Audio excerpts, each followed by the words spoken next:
example. Okay, let L be a mapping from R2 to R2, so this is a linear operator, be defined by L of the vector xy is equal to x plus y, x minus y. Okay. We will let V1 be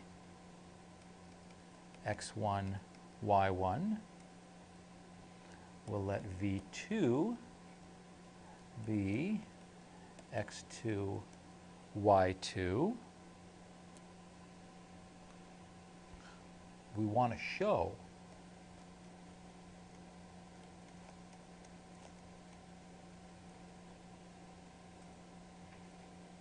I'm going to use the second formulation. L of V1 equals L of V2 implies that V1 equals V2. So we're trying to show that it's one-to-one, and we're going to use this alternate condition. So let's let this be true. So L of V1 equals L of V2. That means x1 plus y1,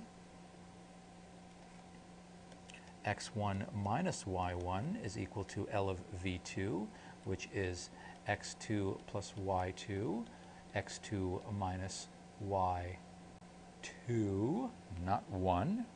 Well, these are equal to each other. That means I get this equation, x1 plus y1 equals x2 plus y2.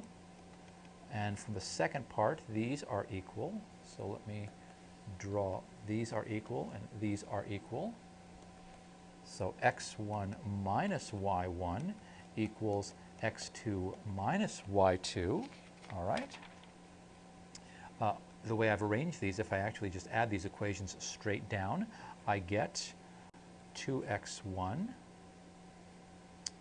is equal to 2x2, which implies that x1 equals x2. When I put these back, I also get y1 equals y2. This means that v1, which is x1, y1, is equal to v2.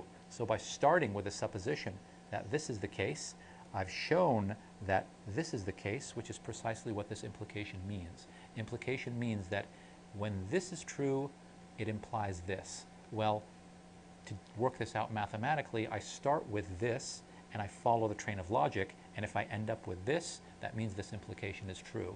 This implication is the definition of one-to-one, therefore yes, this map is one-to-one. In other words, every single vector that I take, that I map, will always map to something different.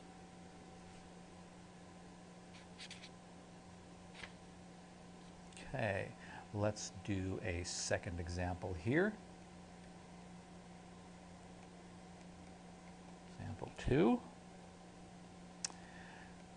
L will be R3 to R2, so it's a linear map, not a linear operator, and it is defined by L of x, y, z equals x, y. This is our projection mapping. Okay, I'll take some random x, y, z instead of variables. We'll actually use numbers. Let's let v1 equal 2, 4, 5, and we'll let our second vector equal 2, 4, negative 7. Well, now let's use v1 is not equal to v2. These two are not equal to each other. However, let's see if this implies, question, does it imply that L of v1 does not equal L of v2? Well, L of v1 is 2, 4. If I take 2, 4, 5, I take the first two. The question, does it equal 2, 4, which is the L of v2? Yes, I take that one and that one. for V2, 2, 4. 2, 4 equals 2, 4. So therefore, this implication is not true. I started off with two different vectors, yet I ended up mapping to the same vector in R2. In other words, what happened was these two spaces, okay, I had two separate vectors in my departure space. I had this vector 2, 4, they both mapped to the same thing. That's not 1 to 1, this is 2 to 1. So no.